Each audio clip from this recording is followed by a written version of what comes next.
I don't think I could think of any ones with autism. I think the closest I could think of, and this is, but the problem with this one, of course, is it goes on those extremes, and that's I Am Sam with Sean Penn, and I seen I that's a Am. story. You think, see, yeah, I Am Sam. It's about a father with who's on that extreme end, who is trying to raise his daughter, and the state trying to take his daughter away from him. I think it's based off a true story too. Um, Now that said, that's the problem. The problem with movies like that, of course, is people get that idea, and hence Bianca Tope's book, that's what it is, right? That's what things like autism is like, and it's like, well, no, there's a wide spectrum of us. In fact, one of the actors in that show I told you about, As We See It, and I've heard this line before, but he does bring up the line again: is if you met somebody with autism, congratulations, you met a person with autism. So in that, Wow, love it. but yeah, I mean, I guess I could always tell you about some of the more nerdy movies I watch, you The joy of children laughing around you. These are the makings of you. It is true. The makings of you. Okay, what's up, beautiful people? How y'all doing? Greetings, greetings. Good morning, good afternoon, good evening. It is your host, Drake or B Drake with Everything Culture. And we're here this morning, this afternoon, this evening with Bryan Johnson. How you doing, Bryan? well, a little cold. It's winter, and and the beautiful state of Washington, and I can probably see why my great grandfather, you know, moved here because it's a little like home in the winter. Wet, dark. It is home, Sweden. Wet, dark, and cold. So, Mm. Absolutely love it. So thank you for joining us. Thank you for support. If y'all heard the intro, you heard how Bryan and I met. And this is something I absolutely value, meeting good people that's interested in mhm, just sharing themselves, their culture, their background traditions. And that's what we do here mhm. with the makings of you. So this is the makings of Bryan Johnson. So Bryan, have you listened to the makings of you before? I listened to a little bit of your podcast, some of your earlier stuff. Ooh. I haven't gotten around to listen to some of the more later things that you do, but yeah, some of your earlier works, talking to some folks, how they, a little bit about, I guessing a little bit about their parents, and then moving on to their upbringing and things like that. So I guess that's how this is going to work. This is how it's gonna work. This is the makings of Bryan. All So this right, is I guess we technically can. your episode. So I Yeah. got a list of questions. You can answer the All right. questions how you feel comfortable answering the questions. If you want to All right. pass along, once again, I'm just putting it out there, but you are leading it, believe it or not. Okay. So, Okay. and we can start off with the first question here. So, Bryan, how would you describe yourself? Well, for starters, like I guess I would describe myself. How would I describe myself? That's a good question. Like what is like because anytime somebody says that, right, it feels like you got to have that one word to describe yourself, and I'm like at a loss sometimes. I don't know about you, but at a loss to come up with that one specific word because I don't think you can't really boil people down into one word, can you? Agreed. If you stop and think about it. We are a collection of words. And sometimes we are one thing, and one time, sometimes we are another. Um, I guess, how do I describe this? Well, I'm an aspiring social worker. I guess I could start with that. I got into the work because of my work with veterans through veteran charities, Hmm. and just hearing their stories about dealing with the VA and the situations they dealt with. And so I thought, what I can do, the thing I can maybe do is to get into the VA myself. And even if I can't help these guys, learn a bit about the procedures that the veteran VA dealt, learn about the various little pitfalls and how the VA does things. And then maybe I could help them better navigate those waters. But oddly enough, as I was going through social work training, kind of took a bit of a detour from that because I got into disability perspectives. Mm. And it really opened my eyes because, little disclaimer, little bit about me. I was diagnosed with a disability very early on. The disability diagnosis keeps changing, and then part of that is because of how we learn about the human brain and how that stuff functions and behaviors. Yes. Originally, it was attention deficit disorder, and then it moved on to, I guess, upgraded to autism. And I was diagnosed with that, I want to say, in maybe 2014, 2015. Went and out to Fremont, took a very extensive battery on the subject, and that was confirmed. So later on, I had, I talked to one of the, a disabilities lawyer and said, you might want to get a second opinion on this. And so we did. We got a second opinion, and they confirmed it. The head of neurology at UW confirmed, yes, he does have this. He fits these criteria. And so I am on that autistic perspective. So, and growing up on that perspective, I knew, there were some of those challenges and some of those barriers. And I think, which also intersects with a lot of what these veterans go through, especially with mental health issues, disabilities, disorders. And so that kind of led me down the path I'm looking at now, which is to try and help folks with disability and looking into the various disability ways I could help out and advocate for disability itself. Wow. Or disability issues. Thank you. And I know it's working. I appreciate you putting in the effort to be that change, that significant change that you want to see in the community and society. So following with our following question, what cultures do you represent? Well, for starters, I wouldn't say I'm necessarily military culture, but military brat culture, or military family culture. That's like military adjacent. That is, we grew up in an environment where the military, even though we weren't military members, I wasn't, a card-carrying member of the military. The military very much has a very big impact on my life growing up. And we'll talk about that, I guess, as we talk later on in this episode. I would also call myself a gamer. I am a deep, passionate gamer. In fact, this beauty from Christmas is a Super Nintendo, Super Nintendo Mini. Yes. And got several systems down here. This computer that I'm actually on is a gaming laptop. So, I also identify with my Scandinavian heritage. My grandmother, God rest her soul, passed away 11 years ago. But she really got me, interested in Scandinavian folklore. Specifically, she was Norwegian, but my grandfather was Swedish. So I kind of identify with those roots. As far as my family goes, that Scandinavian heritage, and I also talked about the disability thing. So yeah, I guess those are some of the little things I think I would use to identify the cultures, the various subcultures that I'm in. And that's perfect. We appreciate you for that. So, Bryan, where are you from, or where do you represent?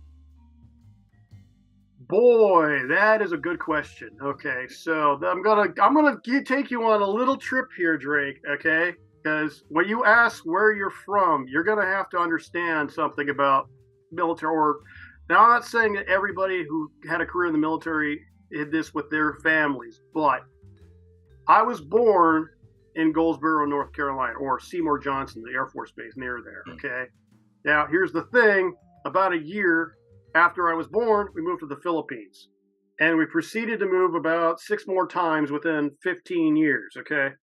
So the idea of where I'm from, it's a little bit like when you ask where I'm from, that's a little bit like saying, what day of the week were you born on? Right. It's like, well, I could give you that information, but it's not always that relevant because you are constantly moving from one place to another. In fact, I I don't know if you remember. I don't remember which phone company did this. It was back in the early 2000s, but they had this slogan called "It's not where you're from, it's where you at." Oh, And I I think say that. that very much. You know, oh, you know the one I'm talking about. Well, Yeah, I know it from a exactly. rap song more than anything else. But go ahead. Yeah. Oh, is that where they got that from? Okay, that you know what? Possibly. I think that was actually. I think that guy, that particular rapper, went on to promote. He was hired to do cell phone commercials or something like that, or advertise a cell phone of some kind. But yeah, it. That's very true. I think for those in the who grew up in military families, is it's not exactly where you're from because you're from all over the place, right? It's where you're at now that really kind of matters and really kind of, in some ways, defines you. Mm. Like, And that's why I asked, follow with where do you represent? Where do you claim? Like you say, somebody like this is your that's place. like I said, that's like I said, it's a difficult question because I didn't grow up in that kind of traditional sense of being born someplace and being raised for someplace, at least for the first 15 years of my life. I was all over the place. And in some places, different countries, 3 different countries, as a matter of fact, other than the United States. But I would say, I mean, the constants in that life, if you're looking for that constant, of course, is that military. That's the thing we fell back on. We went shopped at military stores and military outlets. Went to military bases to do most of our shopping, or I went to school in what we call the Department of Defense bases, or Department of Defense educational schools where they would, it's basically grade school for our for the children of military personnel. So and I could probably talk a little bit about the difference between that and civvy schools. And we're gonna touch on that though. Yeah. We're gonna touch on it. We're gonna touch on that. All right. So, but there's that constant in my life. The other constant in my life, because friendships, that's a little difficult one because every 2 years you're up and you're moving, and you probably will never see those people again or ever talk to them again. Like people in my first and second grade, I don't know where they are now, right? Third and fourth and onward, right? And but the other constant is my family, right? The immediate family, and of course my intermediate family, which they're still your family. We would visit them every once in a while. Even when we were abroad, we'd sometimes come back. So what was that dynamic like? Like who made up your family? Well, that would be my of course my mother and father, and my 2 sisters, Rebecca and Stacy. So Stacy was born, and just to give you an idea, Stacy was born in California. All right. And Rebecca was born in England. So again, the whole where you're from, kind of irrelevant. She was born in England. She's not British. She doesn't have a British accent. It's just, Are you the oldest? That's where she was. Yes, I am the oldest. I was born in '76. Big bro. Okay. Several years after my dad had returned from Vietnam. So, big bro. Love it. Don't always act like it. I think I act like the youngest some of the times, That was going to be my next question. Yeah, I don't know if maturity is on there because they managed to make something out of their lives. My sister Stacy, she's a psychologist. I don't remember if she has her master's, or I think she does have her doctorate. I think it's a PhD though. I don't think it's an MD. And my sister Becky is a nurse. They're both married. They have several nieces and nephews. I have several nieces and nephews through them. So shout out to Unc Life. And I'm still very single and still very immature. So Hey, this is the makings of Bryan. So I appreciate you being on here and sharing yourself with us. So coming up, what was your childhood upbringing? What was that like? Well, as I said, it's there. There's there's pluses and there's minuses, and I've talked a little bit about moving about. The minuses. Maybe I should talk a little bit about the pluses because there were some, right? Like getting to go to other places, learning about other place, other areas, learning about the people about those areas, and visiting places that most people wouldn't, doing that on Uncle Sam's dime. Being able to go to like Buckingham Palace, because we lived in England for a couple of years. And I actually think I have a brochure around here somewhere. I won't pull it out because, but I have we went to a place called Blenheim Palace, which was the birthplace of Winston Churchill. I remember going there. Going to various palaces and, castles and things like that in England and in Germany, which you can't get in the States. I mean, it's kind of funny because I was watching my dad's, they were watching some show called Escape to the Country in England. Like, you watch the American shows and we think his house is dated when it has a popcorn ceiling. Their houses, well, this dates back to the 16th century, and you can right. They got houses dating back to the 16th century that are still standing in England. So you get that sense of being able to go to these various places and experience some of that, and learning about the different people, and learning that in many cases there are some differences, but there are also some very similarities in people around the world. That I think that's also one of the advantages of being military, growing up military, is you get to learn that in many ways people are the same in different areas. There might be a few cultural language barriers and a few cultural barriers in some cases, but we all have the same wants and desires often, the same same Maslow hierarchy of needs, if we want to go into that. So but I value that, and that's why we do this here, just get to know folks can hear one another and their experience, and kind of touching into that. So what were the roles of your parents in the household, or your caregivers? Well, that's a good one. Like you said, the father was the provider.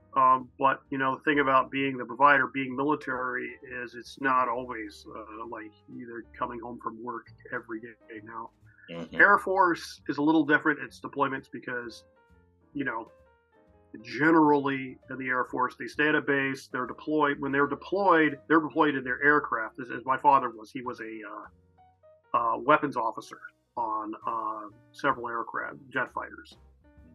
So he would get, when they deploy they would deploy the planes, right? And well, it's a little different from, say, deploying somebody and from the Navy, will they deploy somebody from a ship? They'll be gone for 6 months, or deploying somebody, infantry or something like that. Now that said, he would still get deployed to bases for a couple of. We sometimes wouldn't see him for a couple of months because he would get deployed to various bases that he couldn't bring us. He was deployed to Greece for a while. He was deployed to Greenland for a while, just to give you an idea.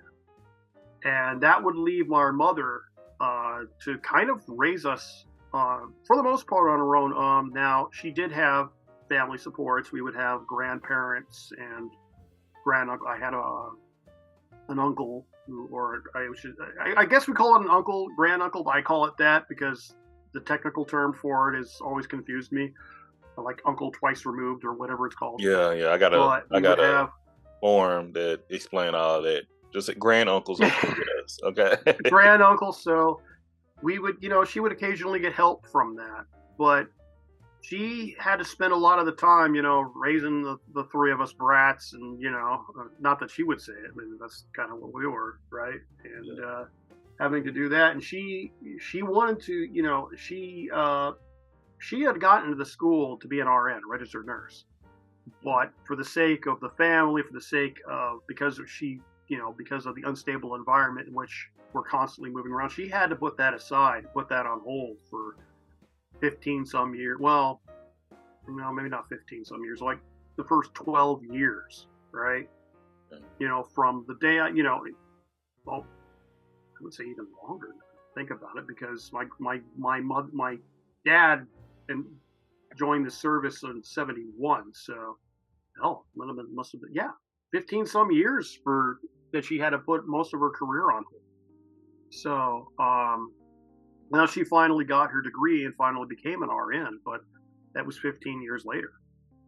So she had to sacrifice that, and to in order to take care of us, which not always easy for somebody to do,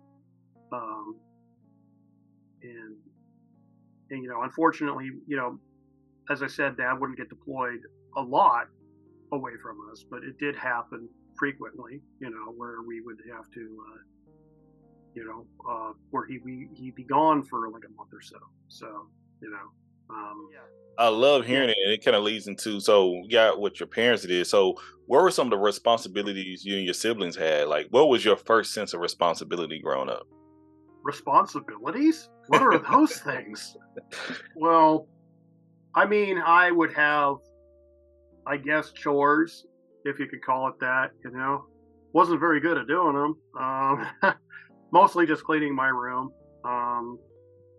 keeping my room clean. But I was, by the time we got home, I was like, this is like the first 10 years of my life, so there weren't a whole lot of like really big responsibilities I had to do. Yeah. Mom had to go out; she would get a babysitter, so as far as responsibilities, I guess just being kids. Yeah. I couldn't really like elaborate what our responsibilities would be like. Suburban kids living hundreds of miles away, basically. So, Absolutely understand. How were y'all redirected or disciplined coming up?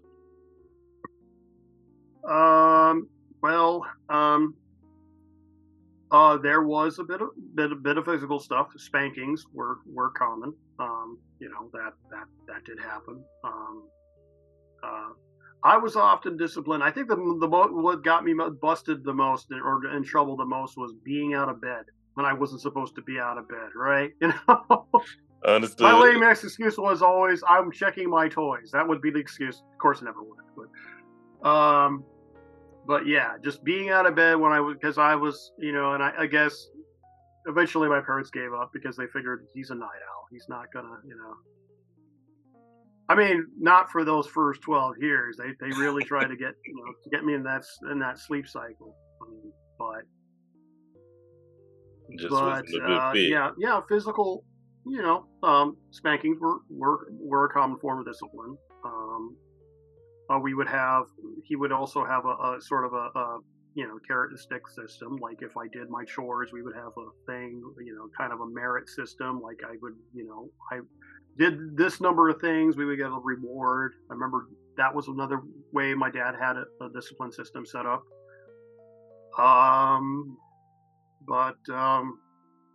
Yeah. How do you feel about your education so far in life? Ooh. Okay, so I said I grew up with a disability, and that became very apparent early on. And I think that started to manifest itself in kindergarten. In fact, I saw some of the things my kindergarten teacher wrote about me being in my own little world, not communicating with the other kids, and I struggled.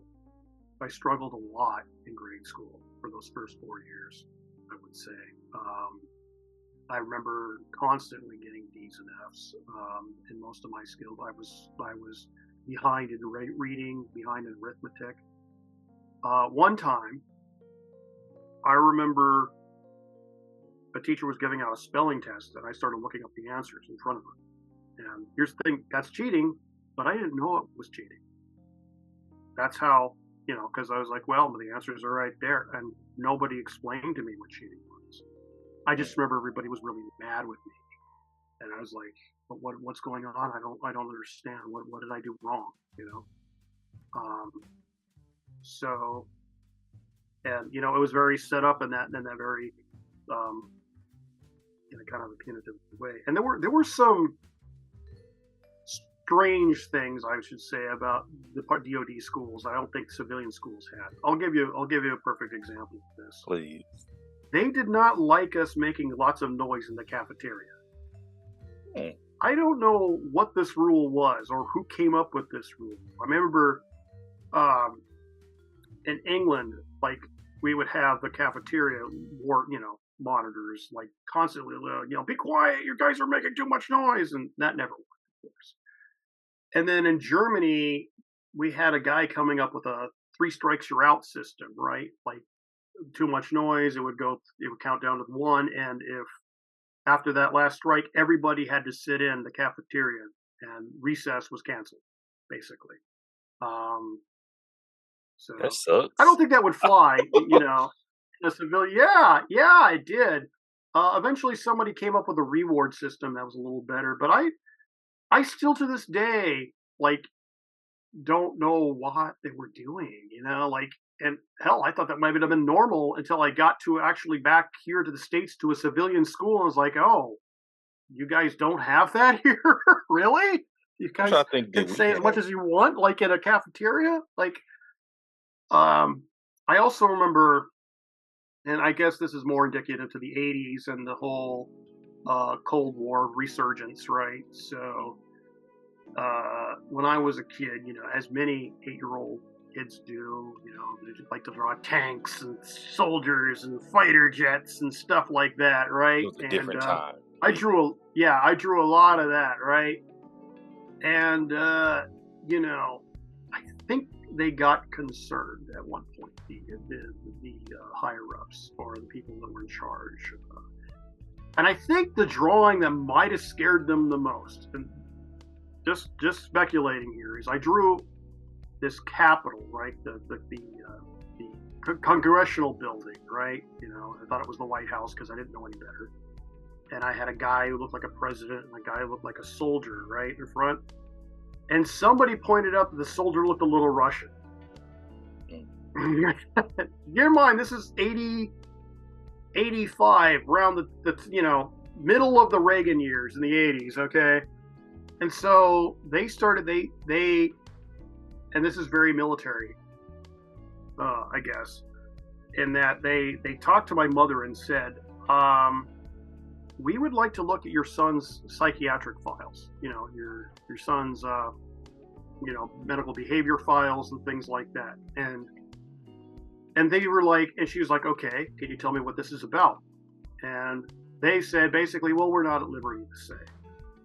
Very military thing, right? And she's like, no, you won't tell me what this is about with my son. I'm not going to give you my military files. So they tried to go over her and go to my doctor, who was a military doctor. Now, here's the thing about military, and this is one of the reasons why veterans have trust issues, is that military doctors, during that time period, and they've kind of revised that very recently, is that they would have to report to a CEO any medical conditions, any behavioral, problems, or any of that, if on request.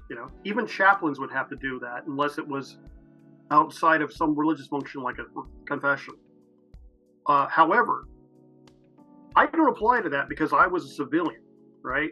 And that's the military doctor said specifically, no, I am not releasing those files to you. These are civilians. These are not military personnel. So, and eventually they kind of let in to my mother what was going on, right? They were concerned because I'm drawing, kids, war and tanks and things like that, and this is the 80s. This is a very different time, but you know what? I'm still a kid, right?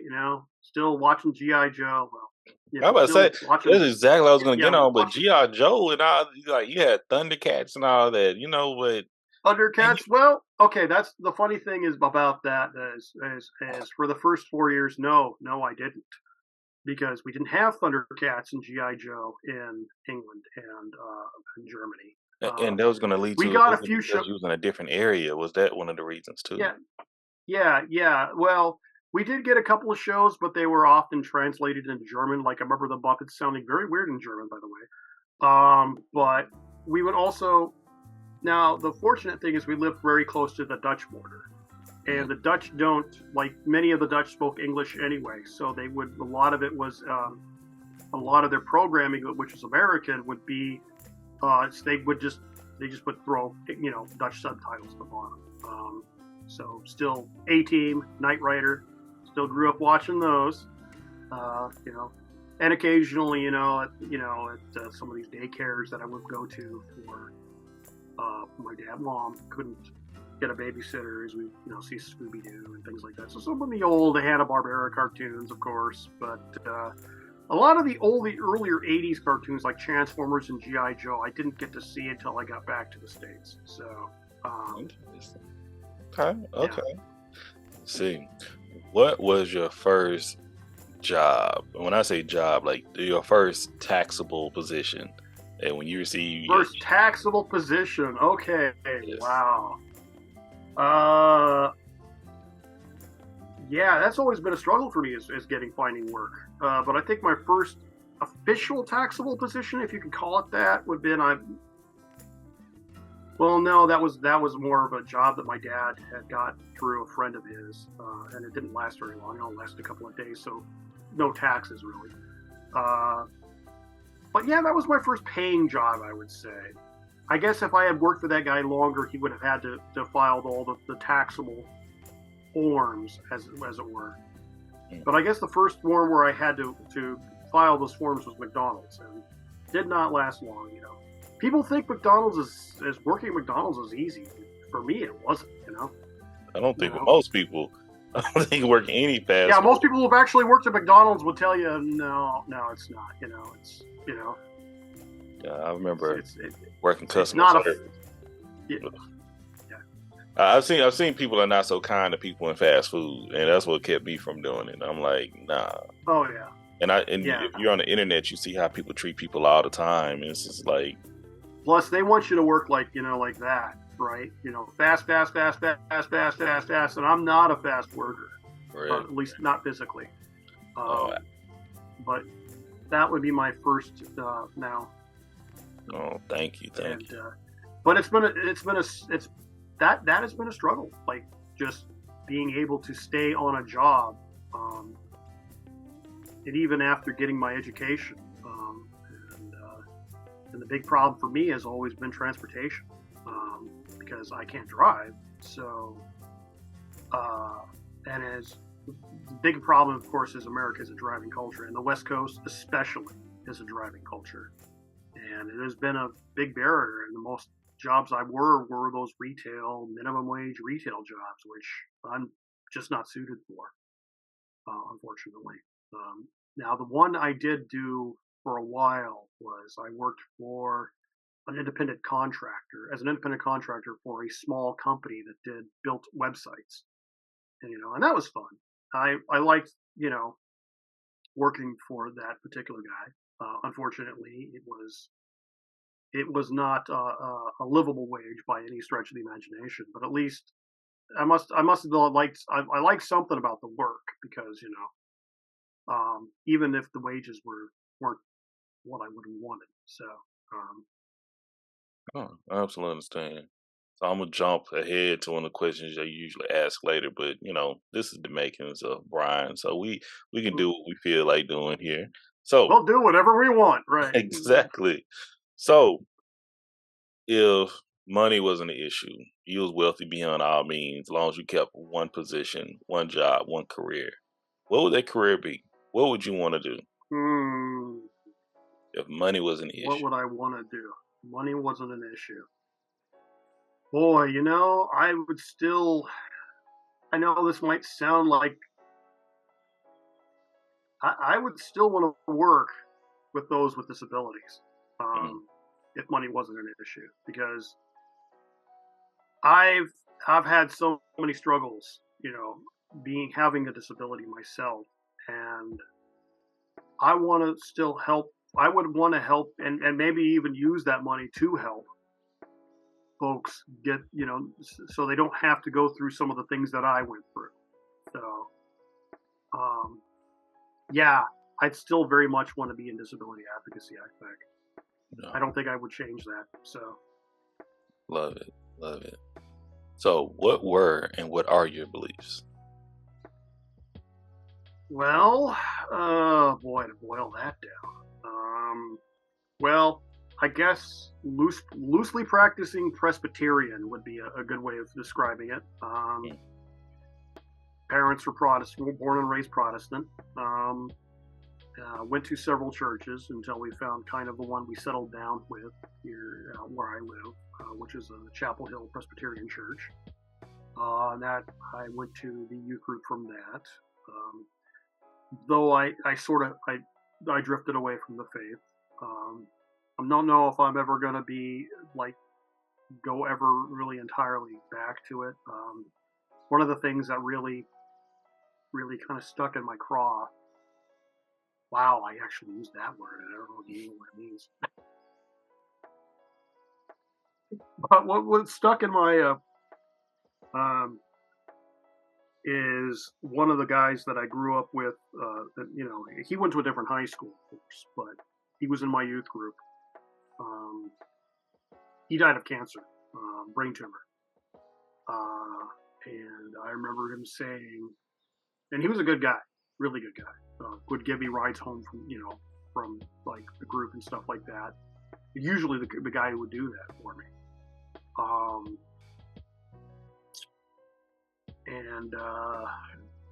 He said he was going to live long enough to walk his daughter down the aisle. Didn't happen.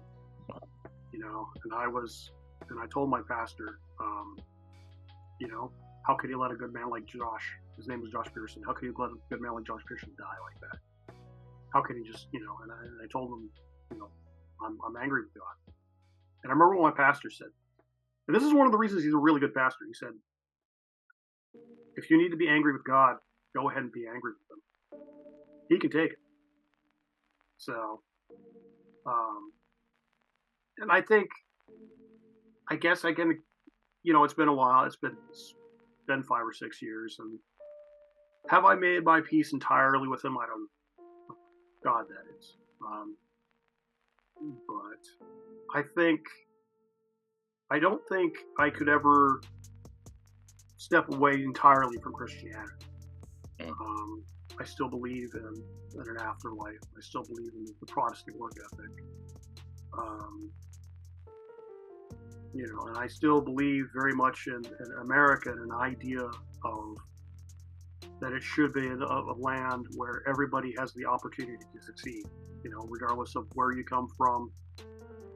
And we have a lot, as a country, I know that, we don't always live up to that ideal of all men created equal. Well, he said all men created equal, and he probably did mean it, Jefferson, but in that world, and Jefferson, he had some ideas. Boy, did he have some ideas about who those men were. But, but I think there's that ideal, right? Of we are human beings, and we should all have those equal, inalienable rights. And America still is not quite that land. But I want to see us. But that doesn't mean we should stop trying to be that land, Absolutely. Sorry if that was all over the place. No. Once again, this is the makings of Bryan Johnson with everything. I am. Yeah. One of the things you'll learn about making me is I am going to be all over the place. I'm not going to be like, I may go off on tangents out in the weeds. So we're going to pull you back. We will let you see, have a good time, but we pull you back because we really appreciate you sharing yourself with us here with Everythang Culture. So going further into you, of course, what has been, or who has been the biggest influence in your life? Wow. I'm gonna lay it out there. My grandmother, Bryan Johnson. Like I said, she was the one who got me really interested in Scandinavian, the whole Scandinavian folklore, and I wish we'd kept them. But she used to have these books on gnomes. You've probably seen some of those. Like, she had a couple of them. She was a big fan of gnomes. I wish we'd still had those, because I would have liked to have them. But yeah, my grandmother, big influence on my life. Um, she, and this is a little bit of going back into my dad's history. My grandfather died while my father was still I think in elementary school. It was a he was work his dad worked in the freight yards, and there was an accident, freight yard accident, and that left my grandmother to raise 5 children, five boys. Yeah, 5 boys. Sorry, but and she had to raise them by herself. This is the 40s. So women didn't make and we still have that. Talk about inequity. You're talking about inequity in the 40s now. She got a pretty good job as a secretary. Bookkeeper, doing the books for a university. And I think it was Northwest Christian College.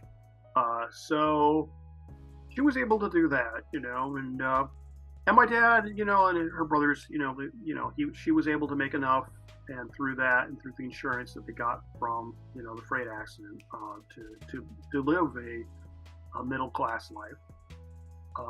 But yeah, raising 5 sons on your own, that's tough, especially, and I think Dad even said this. I remember he said this at her funeral, that there was a lot of concern about if she was going to be able to do that. In fact, there was talk about separating him, and having all of her sons, go to different be raised by different family and friends. And she's like, nope, I'm going to raise them myself. I'm going to do it. And she did. So, yeah. And of course, other family members, my father, obviously being a big influence on my life.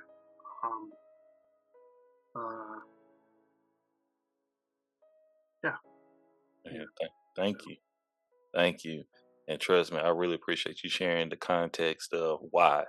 That means a lot. Mm-hmm. People don't, Mm-hmm. because that was a different culture, and seeing it and just a thought. Yeah. And CPS was even there. You just had to rely on family, Mm-hmm. and to rely on even the way she stepped up and made sure your uncles and your fathers are cared for. It was absolutely amazing during that time. It's a testimony.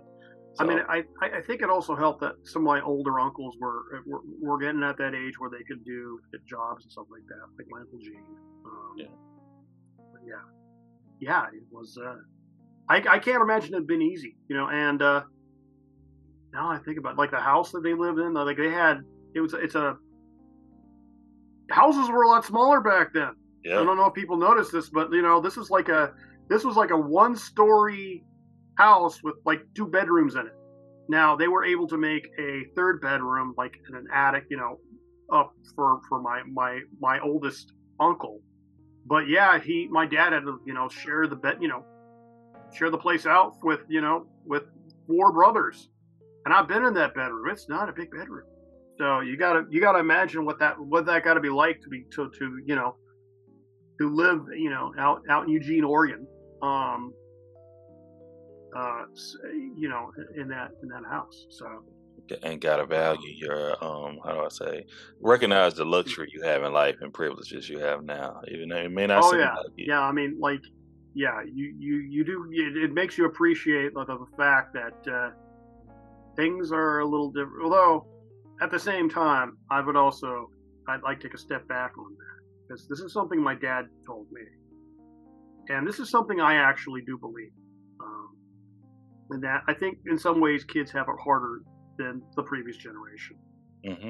Like when he was growing up, he would tell me his job, like the summer jobs he would have were like going out and working on a ranch, or working on a farm, being a farmhand for summer. It's for spending money, things like that. And these days, those jobs, they're not there anymore. All those farms have become, I mean, we incorporated and things like that, and it's work that nobody wants to do. So it's the ones that can, aren't incorporated. They hire out to migrant workers more and more, and all those summer jobs now they're retail jobs. That's that requires a very specific set of skills that I don't think every teen possesses, or every teen can do. And that's not to say that farm work is easy. I But know I think, I got some opportunities for some folks if they want it. Some teenagers that want it. I'll point them in the right direction. Now, if they want to do it, that's the thing. yeah, if they want to do it, exactly. But there's also, and I think the problem with retail is it requires a different set of skills. Yes. And it's very complicated, and it's not everybody's got the charisma to do it. And that's one of those things. That's one of those jobs. If you screw up, that's when you're going to get noticed most, right? So it always takes that. It's just that one complaint from a customer, right? Doesn't matter how many customers compliment you. It's that one complaint. In these days, I mean, we didn't have things like COVID. We didn't have these times like now. I mean, it's a change. I was, funny thing is, yesterday I was in at a lobby day for Arc of Washington, and they were trying to do a testimony video, and it kept getting interrupted by all these other videos. And one of the videos that interrupted was the fact that they're pushing the doomsday clock 90 seconds to midnight. And it's like, this is a little bit of a concern, So doomsday clock being the clock that the symbolic representation of how close we are to nuclear Armageddon.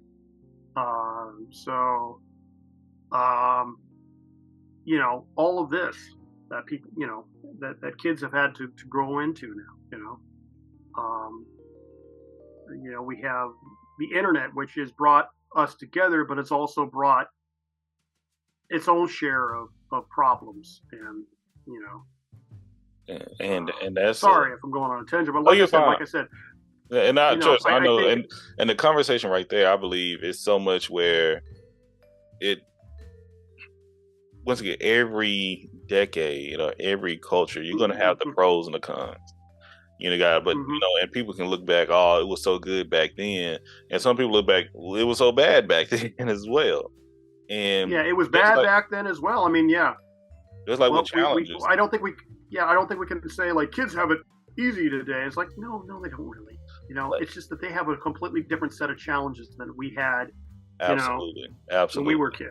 Because even when we talk about the internet, for instance, everybody's so worried about having their personal information shared online. Oh, exactly. But if you grew up in the 80s, the 70s, 80s, 90s, y'all don't remember the white pages. Your stuff was automatically out and available. The people wasn't freaking out that. People can look you up at any time and find you. There was no fear. But your white pages would just. Yeah, but the white pages would just give you the number, right? They didn't tell you, oh, this person was born this year, and you can get this information.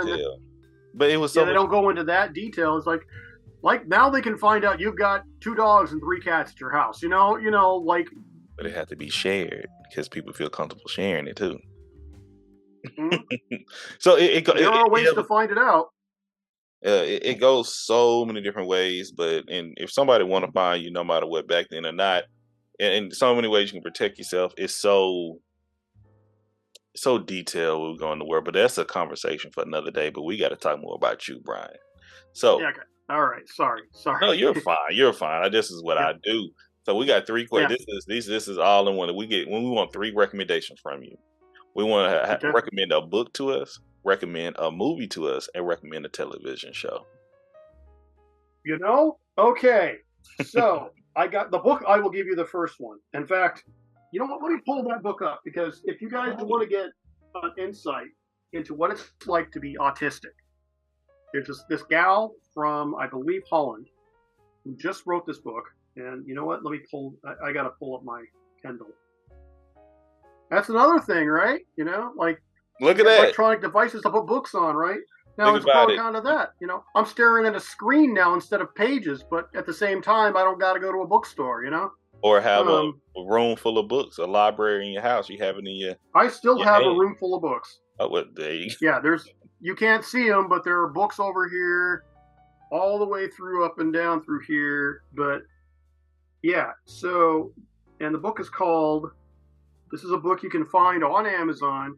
If you guys want to get an insight into the autistic mind, now I will tell you, and then I'll lean into this. It's called "But You Don't Look Autistic at All." Yeah. Wow. But you don't look. Yeah, it's called "But You Don't Look Autistic at All." And this gal who grew up with autism, learned about being diagnosed about it. Haven't finished the book yet, but what she talks about when it talks about the DSM-5 and why she feels that it might not be an accurate representation of those with autism. It's Bianca Topes. Bianca Topes, exactly, and she's from Holland. She's Dutch, which I didn't really realize as I was reading them until I read really into the book. Is like, wait a minute, I don't think this woman's from America because she keeps talking about living in Holland or in Germany. It's like, is she European? So yeah. Anyway, that's the book I would recommend. All right. Television series. If you guys got Amazon Prime, I'm going to probably throw a lot of stuff on Amazon because they're now our corporate overlords.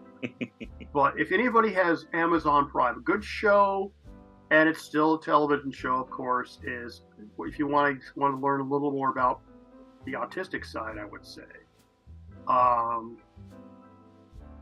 As We See It. And this is a story about three folks living in three young adults living with autism and their lives. And talking about their lives, the caretaker, the people that are around them, how that has affected them. So that's a good book or good television series. I think I could recommend. Came out 2022, first season. Rick Glassman, Sue Ann Penn, Albert Tukey, Susan Bacon. Okay. Another one. Diverse. Okay. Another one I would also recommend if you guys want to get an idea of military and things like that. And I deal with a lot of them with PTSD. Was a show, a science fiction show called Homecoming, which was really good. And that was a story about a pharmaceutical company who comes up with this way of dealing with autism. Not autism, but PTSD. Really good show. What was the third one you wanted me to ask? And movie. Wow. I don't think I could think of any ones with autism. I think the closest I could think of, and this is, but the problem with this one, of course, is it goes on those extremes, and that's I Am Sam with Sean Penn, and that's a story. You think, yeah, I Am Sam. It's about a father with who's on that extreme end, who is trying to raise his daughter, and the state trying to take his daughter away from him. I think it's based off a true story too. Now that said, that's the problem. The problem with movies like that, of course, is people get that idea, and hence Bianca Tope's book that's what it is, right? You know, that's what things like autism is like. And it's like, well, no, there's a wide spectrum of this. In fact, one of the actors in that show I told you about, As We See It, and I've heard this line before, but he does bring up the line again: is if you've met somebody with autism, congratulations, you've met a person with autism. So, in that, wow, love it. But yeah, I mean, I guess I could always tell you about some of the more nerdy movies I watch, but I mean, there's other movies I can think of, but they're more, I think, more in tune with veterans.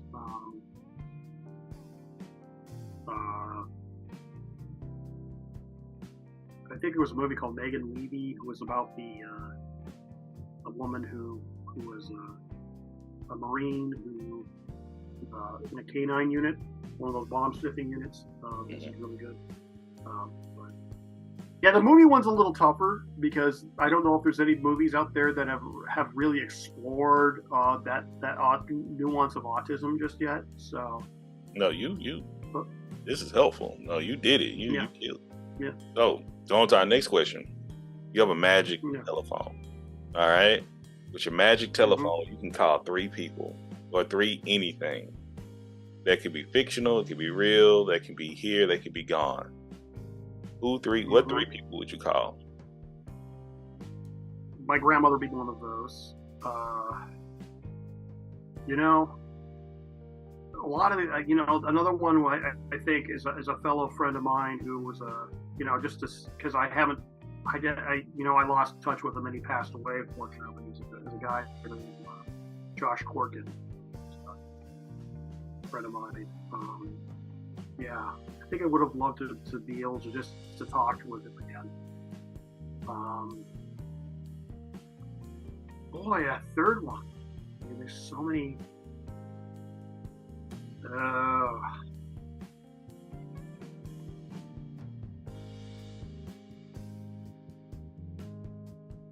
You know, I'm gonna throw it out there. Jesus Christ, he's a fan. You know, I just like to pick the man's brain. See if this is everything he wanted. Probably not. I don't know if he might be disappointed of where we went with his whole ideals. So, but I said recently that I don't think a lot of people who say they promote Jesus, I don't think they understand if he was actually here that y'all would probably crucify him again. Y'all be the one that do it to him. Yeah.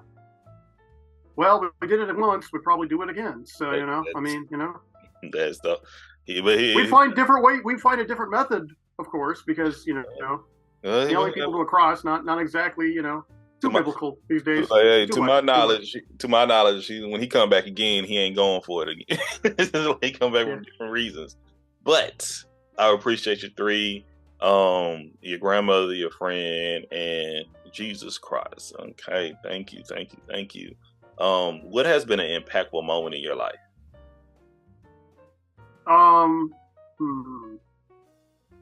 Well, I think the moment that's kind of shifted me now. I'll admit I'm still kind of I'm still a bit of a lazy body, but that shifted me towards this pivotal moment in my life and wanting to help people with disability is meeting the fine folks, and I'm going to give a shout out to them, called StackUp.org, and that is a group that works with veterans of PTSD. They're actually a group of gamers, and I met them through a writer that I have been following, a comic book writer called Gail Simone, and they have been probably one of the biggest impacts on my life right now, because they are the ones who really, because this light, they're the ones where this light came off of, maybe I should get into social work, and from there, that's where my path has gone. So I would say at this present time, just meeting those guys, getting to know them, has been the most impactful moment in my life. So I'm sure there's others that I've either forgotten or will come. So, this is the one you went with. This one we rolling with, because this is the making of Bryan. Hey, keep it going. Bryan, what is your theme song?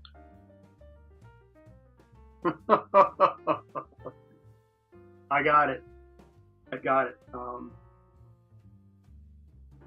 On my best days, St. Elmo's Fire.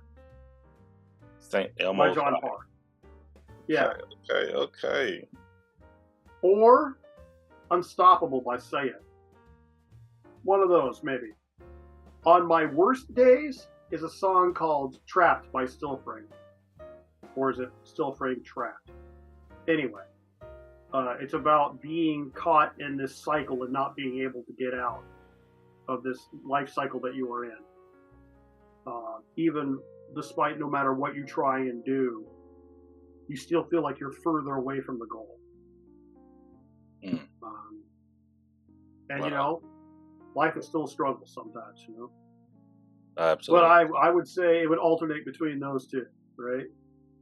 Okay. I appreciate it. I do appreciate it. All right.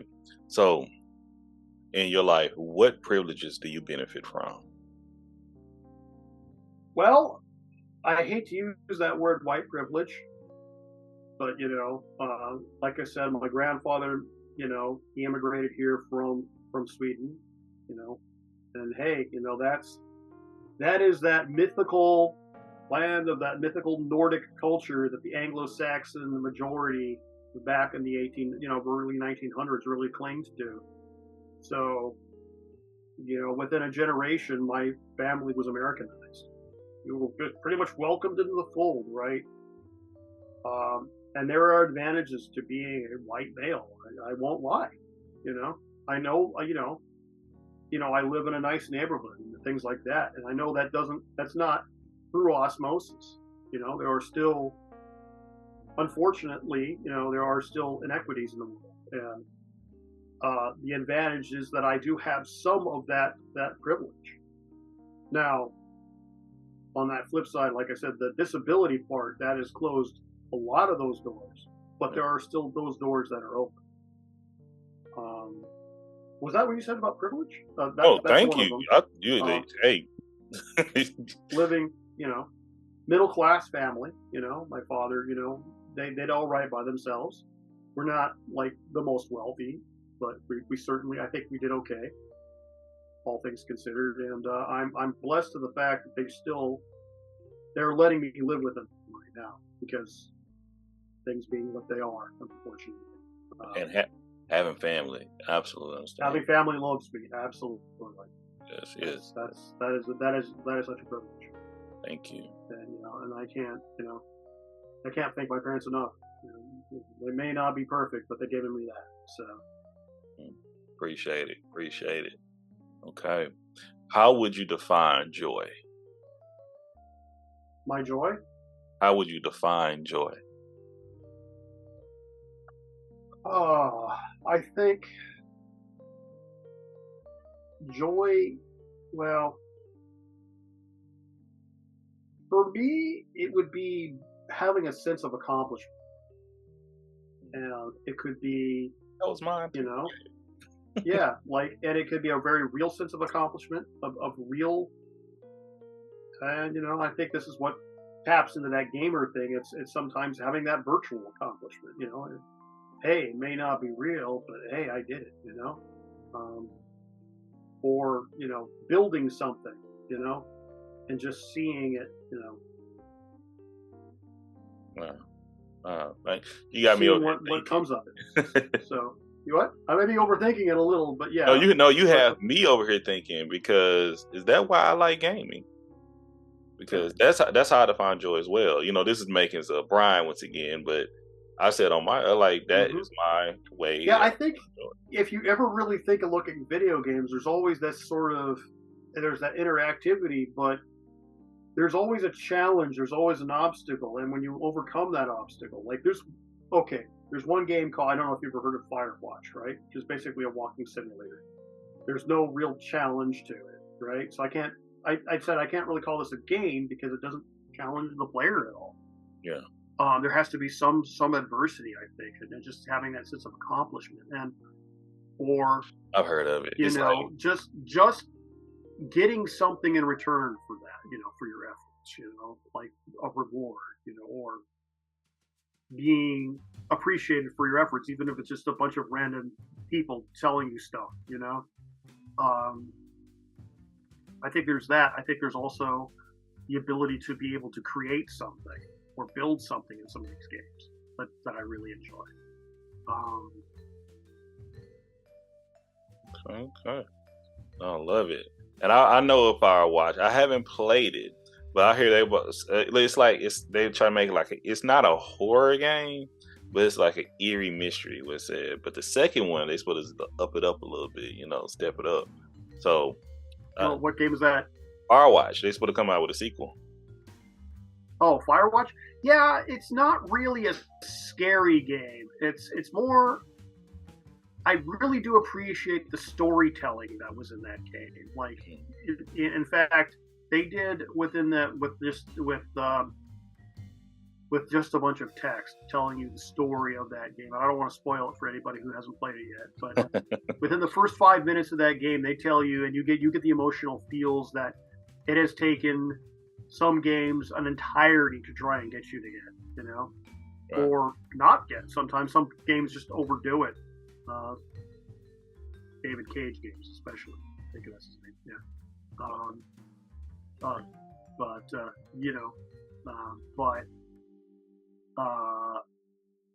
yeah, there's definitely, you feel like the character you're playing, the guy, he's a very real person with some very real problems, and there's a reason why he's getting away from all that, And the his supervisor is a very real person, and you get a sense that even though you don't really see these people, you get a sense of who they are. But at the same time, can you really call it a game because you're just walking around talking to your supervisor most of the time? It's a great I would call it a great interactive experience. I like that too. Yeah. Okay. So, who represents your community of support? Community support. I wish I had a good answer to that. Sometimes, I don't know. Like I said, I worked with a group that's stacked up, but they're veterans. I mean, yeah, they can support me somewhat, but that's not like even the leaders told me. I can't relate to you, Bryan, because I'm military. I'm like, if I see a problem, I was like, okay, what's the problem here? You need to fix the problem. Why can't you fix the problem? Exactly, and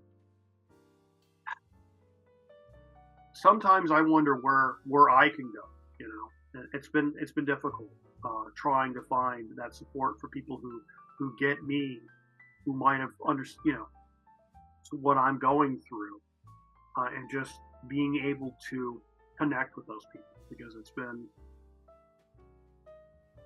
it has been very difficult, I guess, finding that kind of support. I've had people that support me indirectly, but in terms of direct support, man, I wish, sometimes I do ask myself, where do I go? Where's my shoulder to cry on? Yeah. When things are down, when I'm frustrated, when I get turned away from another job because I can't drive. Yeah. Boy, I wish I had a positive answer for that, but it's not about being positive. It's not about right. Sometimes, yeah, I don't know.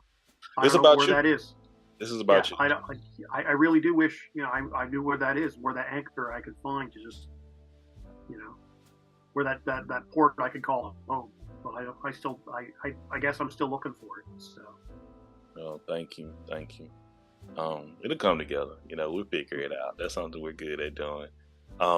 So, how, this question is about traditions, and how does your culture or your family or your community recognize death? If someone passes away, what's that process? Wow. Oh boy. Okay. Well, I mean, we come from a Presbyterian church, of course, but that's the religious. But when it comes to coping with death,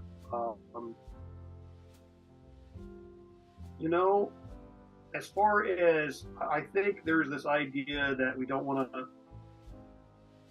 especially with my father, he doesn't like to show his grief. He didn't like to show it when grandmother passed away. I mean, I showed. Like, in fact, my grandmother, Grandma Johnson, I told you about, she passed away Christmas morning. I remember that Christmas because I had gotten Skyrim for Christmas Eve. It opened a present early because, right? I'm sitting there bawling my eyes out. I'm trying to get to the intro because, now, little context here. This was after a very long bout with Alzheimer's, where I watched this disease rob me of that powerful, joyful woman. Yeah. That I had known as my grandmother. And it was very painful to watch. So there was a lot of mixed feelings about, and I think I came to terms with it. There's still, that grief in my heart, but there's also this idea that she is finally free. And that's a tough question right now, because that family support I told you about, and this is maybe why I'm starting to feel a little drift, is because we are starting to lose members of my family. My father, those 5 brothers I told you about, he's down to 2. He had just lost 2 brothers within the last 2 years. In fact, one of those brothers, the entire side of that family is almost gone. I got one cousin from that side. We don't know where he is. And so it's like those old familiar supports got knocked away a little, you know. Yeah. And that family, you know. So, in terms of traditions and culture, I know I'm going all over the place about this, but in terms of culture and traditions, I think there's that idea of not wanting to show your grief, you know, of getting over it, getting on, you know, moving ahead of the mission, so to speak. But there's still that feeling of it, you know. Absolutely. And I got to tell you this. I know you may feel like you're all over the place, but I believe you're hitting numerous points that a lot of people may experience the same thing, may be feeling the same way you're feeling. So once again, thank you for sharing. Sorry, I'm leaning back in my chair. You're getting comfortable. You know, I understand. I'm getting comfortable. Yeah, exactly. But thank you. Seriously. Good thing I'm not in my living room. I'd get really comfortable. You know, just kick back and like my lazy boy. You know, have the dogs try to get up on my lap, but the laptop doesn't work too well. You know. Oh no, I absolutely. And that leads to another question. Did you have any pets growing up, or do you have any pets now? Oh yes, quite a few. The earliest I can remember was a border collie or Shetland sheepdog we named Shasta. And yeah, he lived a very long life. He lived 15, 16, some 17 years before passing away. I grew up with that dog from the age of 5 or 6 all the way up to like my 20s. And we've had dogs. We had a few cats. They're all gone now. I would love to get another cat, but the dogs we have would not mix well with cats. Right now we've got 2. They're a mix of Lhasa Apso Maltese dogs. They're actually related. My dad, I guess we were going to get one, but he got very attached to like the brother of the litter, so we ended up getting 2 of them. Their names are Callie and Sam, and they can be a handful. I mean, but they're adorable. They know it. So, shout out to Callie and Sam too. So, yeah. Okay. So, you have a biopic coming up. All right, all about you. So, who would you have play you in your biopic? Who would direct it? What would be the rating? And what network? Or, you know, after it come in the theater, what network would pick it up? God, I don't know who would play me. I always pictured that the person who played my dad would be Dennis Franz. Is he still alive? I don't know if he's still alive or not. They don't have to be alive, but like, what's? Oh, they don't have to be alive. Okay, well, we could go all over the place with that.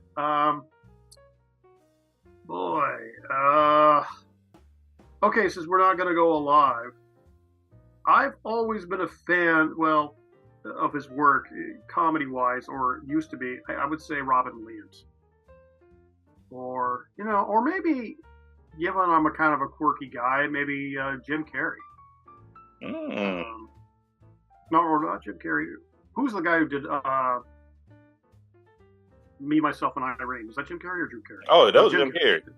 Jim Carrey. Oh, yeah, you got me. Yeah, maybe classic. One of those folk, or God, who else could I pick there?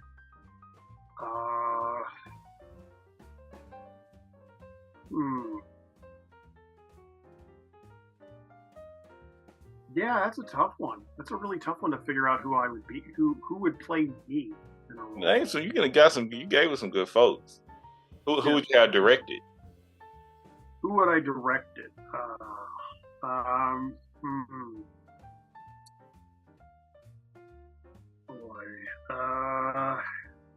Well, assist you in directing. How about that? No, I would do a terrible job directing. I'm not Hollywood material as far as, I'd have a really rough time being that with people, right? Like you see how I am all over the place. What do you think my directing style would be? It's your biopic. Like, I would love to hear you see the creativity behind it representing you. Creativity representing me. Wow. Hmm. That would be a tough one. I would say, I kind of like the work that he's been doing lately. A guy by the name of Nathan Fillion. He's been doing his own show lately called The Rookie. I think he might be a good guy to direct my stuff. Okay. The Rookie's on Netflix, right? What? No, I'm thinking No, of The Rookie is on ABC. I'm thinking of The The Recruit is on. No, The Rookie is on. The show's kind of jumped the start, but I do like Nathan Fillion, and it's about a guy who's in his 40s deciding to be a cop. And it's on ABC, I believe. Yeah, ABC. So it actually got its own spinoff lately, but yeah, maybe Nathan Fillion. I would say see him directing my, from Firefly. Yes, I know that name. Yeah. Okay. Let's see now. What network would it be on? Actually, you know what? I'll take that back. There's another guy who might play me. Okay. The guy who played Sheldon. Now, he's a little more extreme as far as autism goes, but I think he could nail the bit, if he downplayed it just a little with me. I could see it. So, okay. So what network would it be on? Yes. Well, I'm not going to say Amazon Prime. They get enough overload accolades already. I would want it on one of the Prime networks so everybody can see it, right? Like that stuff I told you about, you got to be on Amazon. You got to be on Amazon Prime. But I think, and really to reach people to get an understanding of my life or the life of somebody like me, I think it should be a wider audience. So, ABC would probably be the most sympathetic right now. They are linked with Disney, but or failing that, maybe Comedy Central. That's a I have good to one. go cable. That's a good one. So, Both of those are very good. Yeah. And Disney was on everything. Of course, I don't know how funny my life would be. So, maybe Comedy Central may not be the best for it, but they'll pull something off. Trust me, especially if you have as far Jim as Carrey. rating goes, it would probably be. I want to put an R rating, but only for the fact of language. That's nothing now. That's TV 14 now. That's nothing. Like TV 14. back Okay, in the yeah, day, TV 14. if TV it's just 14, language, right? oh, that's nothing. It's just language. Yeah. Sorry, folks. It's not that exciting. Not a lot of sex and violence in my life. So, and that's fine by me. But, just a lot of bad language and harsh words, mean words, basically. So some people need to hear it. That's what I'm saying. But we need to hear, I would love to check out your biopic. You'll be surprised. Mm-hmm. Once again, it's for awareness. And through art, you get awareness, Mm-hmm. And once again, it's a biopic. I think it'd be dope.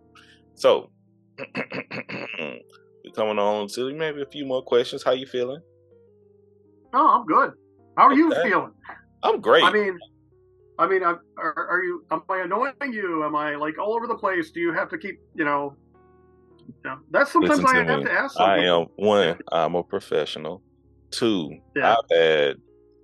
if you listen, you just don't know. I've been all over the place, everywhere. I've had people be upset. I've had people cry. We just laughed the whole time. I've had a 15-minute makings of you before.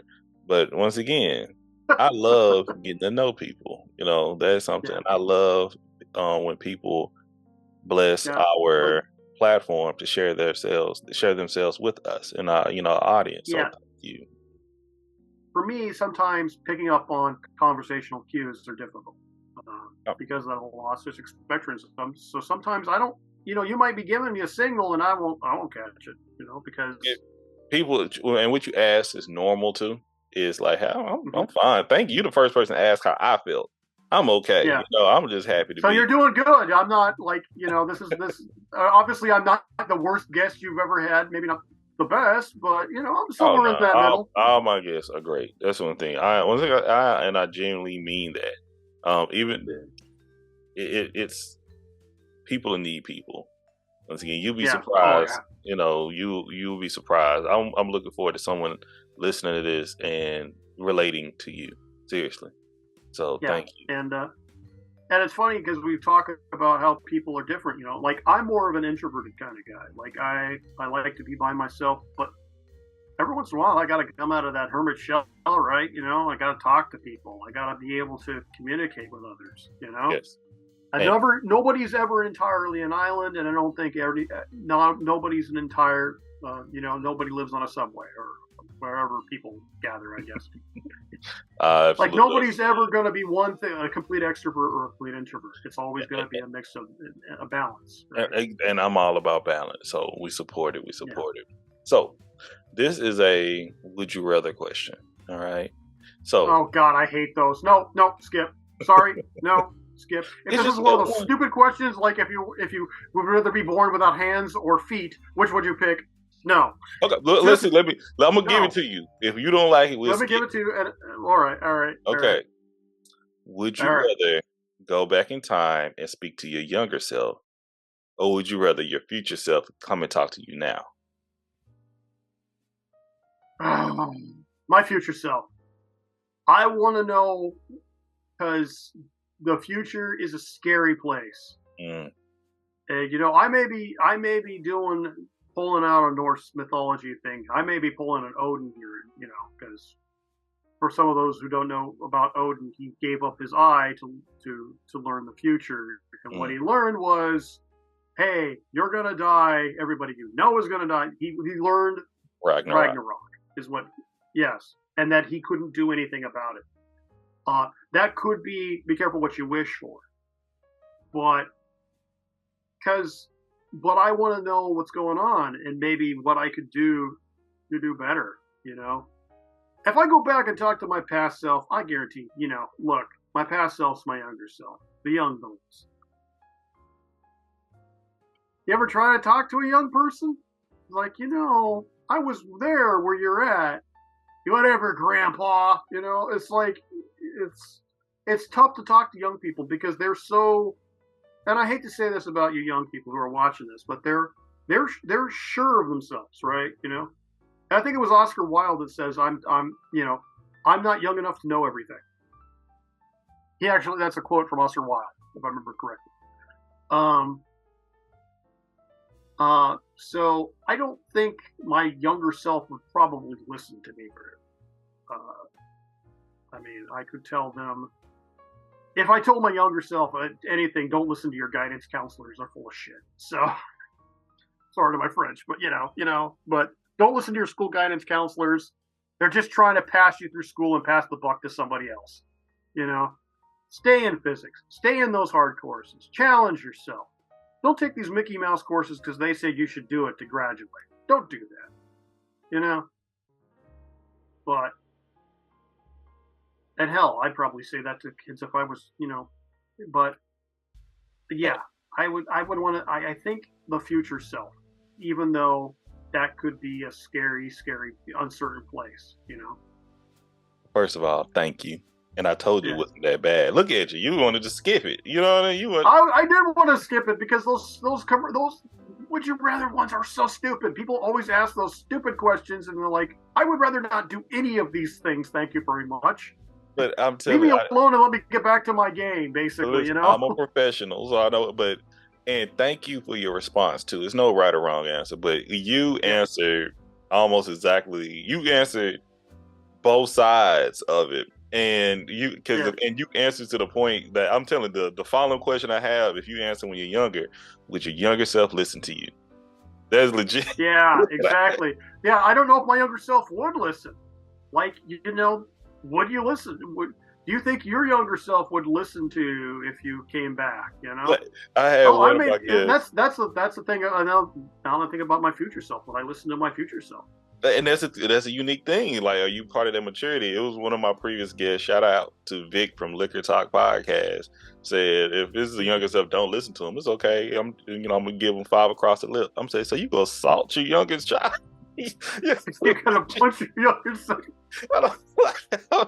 It is Bro, so. take you something, bam. It is so fun. Like, once again, shout out to Vic. But if you listen to this episode, it's like, I don't think your younger self would appreciate that. But no, what you got to do is you got to get that announcer in from like, you know, wrestling and like what was the dude? Let's get ready to rumble. You know. I can't remember his name. Such a big part of culture. Okay. So going right along. Once again, we got a few more questions. All right. If you could have any meal at the snap of your finger, what would be the meal and who would prepare it for you?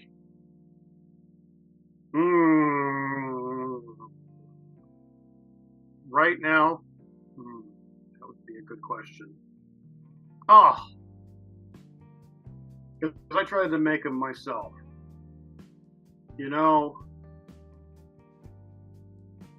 boy, a tough one. That would be, because I can have that. You know what? We'll go for the meal I can't have anymore.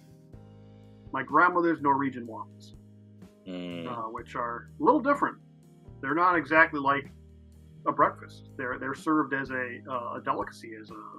They're served cold, as usually as a delicacy, often with lunch. Used to serve them with powdered sugar, which I can't have as much anymore because I'm diabetic. But yeah, I think that would be where I would go with that. Love it. Thank you. All right. What is your favorite holiday? One time, a long time ago, I would have said Christmas. But that magic has that spark has faded. You know, I think part of that has to do with a lot of family drama I didn't get into because this is about me and not entirely about my family. But you know, we have some schisms with my family of late. I don't talk to my middle sister at all, and she's been. And yeah, I feel like that ember has kind of died in a way. You know, Christmas used to be very magical for me, and you know, and part of that, of course, is the passing of so many family members. You know, like I'm not going to get that back again. That joy, I think, back again that I had when I was a kid. Yeah, you know, and maybe I'm just not big on the other holidays all that much. I'd probably still say Christmas to a certain extent. Well, thank you. Yeah. That's even though, you know, people may look at that as being, you know, grim, but that's I appreciate that. Mm-hmm. You know, you're not alone with that sentiment. So thank you again. Mm-hmm. Okay, your last 3 questions. All right. I'm ready. First of all, how would you want people to remember you? You know,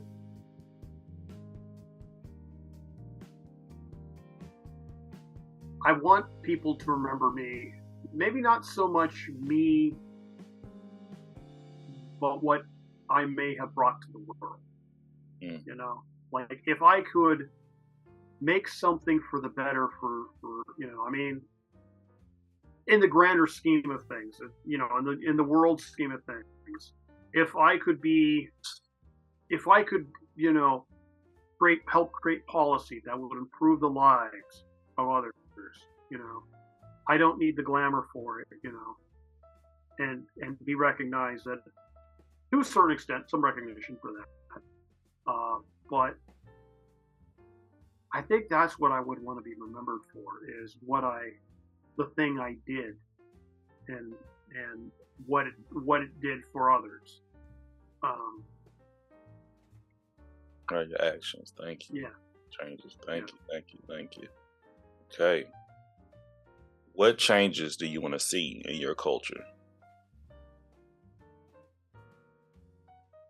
I honestly don't think I want people to recognize the struggles that folks with disabilities have.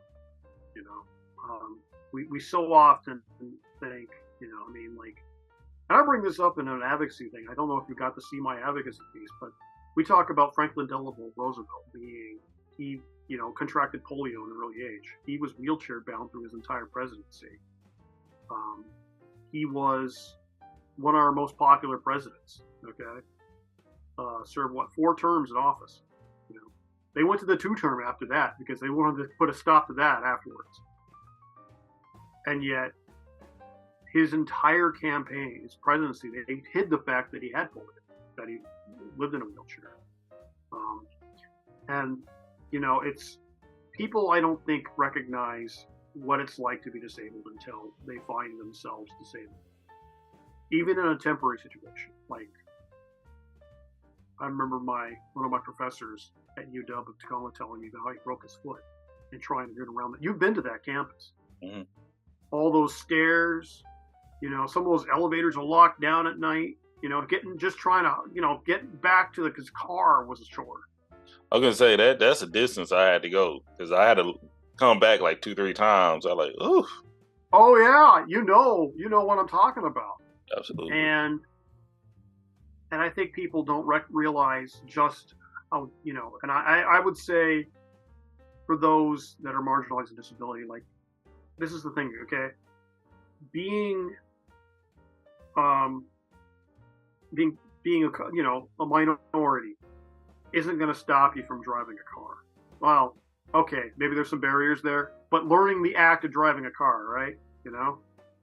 Being female, not going to keep you from carrying or learning to carry or hear a song or carry it, right? Being a part of the LGBTQ community, not going to stop you from climbing a flight of stairs. But those with disabilities, we have limitations that can prevent us from doing those things. And there has to be, a recognition of that. And I think just because we have those limitations doesn't mean we're freaking useless. Sorry if I'm getting, but that seems to be the idea that, well, you have this disability, so you can't contribute. And that is such bullshit. We can contribute. We just need to give them the chance, the opportunity, and in some cases, the accommodation. We do, I realize we can't live in a first floor, everybody lives on a flat plane, existence. That just, the world doesn't work that way. But we have to understand and try and help those who can't necessarily get around in this environment in a way that everybody else can, and not take for granted that, well, I could do it, why can't you? Well, there are many reasons why I can't do it.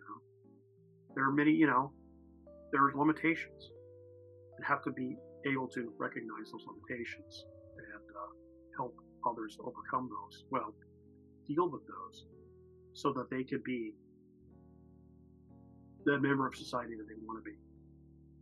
Thank you. Greatly appreciate it. And last but not least, how can we support you with Everythang Culture? How can our community support you? Wow.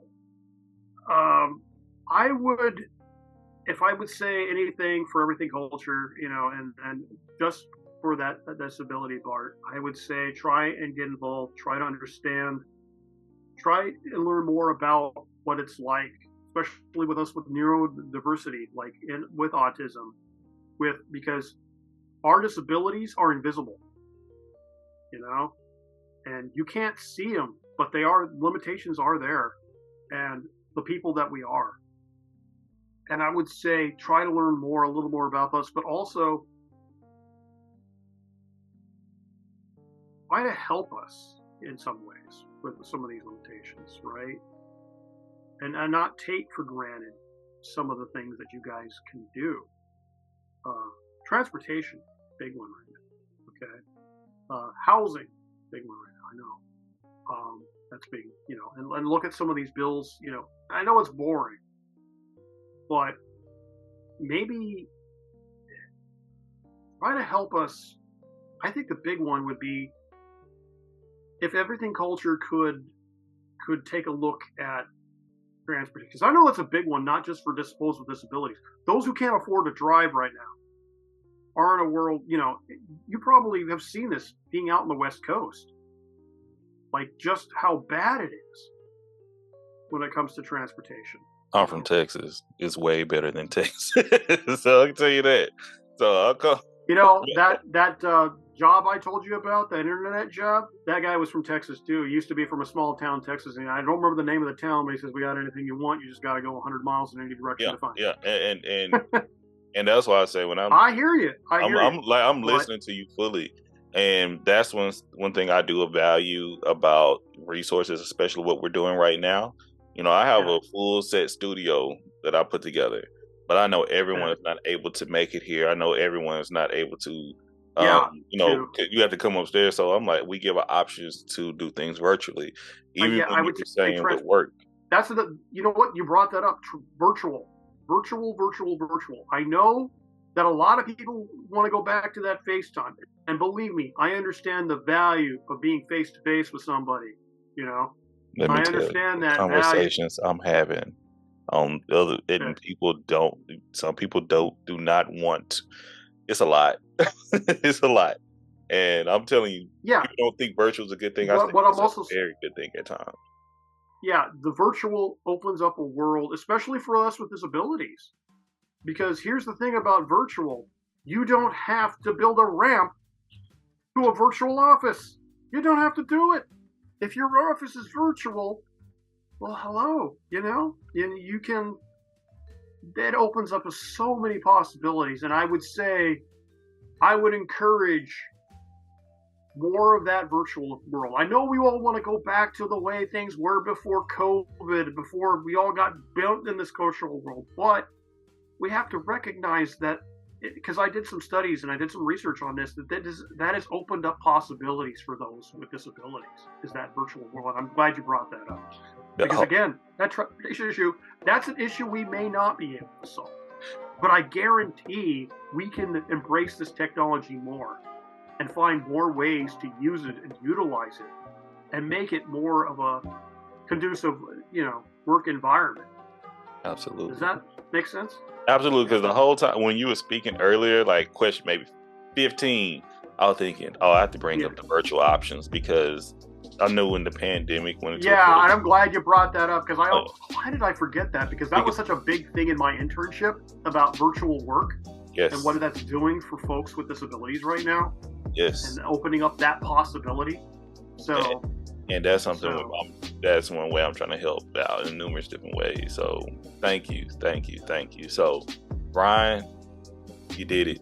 You done it. You completed the makings with Everything Culture. Congratulations. So at this moment, if the people are looking for you and you're trying to be found, where can the people find you? What's your social medias? What's your handles? My social medias right now, I would probably gear them towards my YouTube channel. It's only got 2 episodes on it. Eventually I'm going to go back. I haven't updated it in a while, but the stuff I've got on there, I hope can help shed some light on disability, on where we got to this point as far as looking at disability in this culture. I have 2 videos up, and it's called it's going to be a dark. It's called Left Alone in a Dark Room. And the reason I call it that is because the history of disability, that's very much what we would do. We would just lock people away, leave them in a secluded spot. We didn't want to see them. We didn't want to, identify with them. So Left Alone in a Dark Room in YouTube. You might have to put Left Alone in a Dark Room advocacy. Because oddly enough, people really like to use depressing titles like that, I thought about using Rainbows, Puppy Dogs, and Kittens, but I don't think it would really convey the message that I'm trying to bring to folks. Plus, I think it's already taken. So, you're the first one to pop up, so you're fine.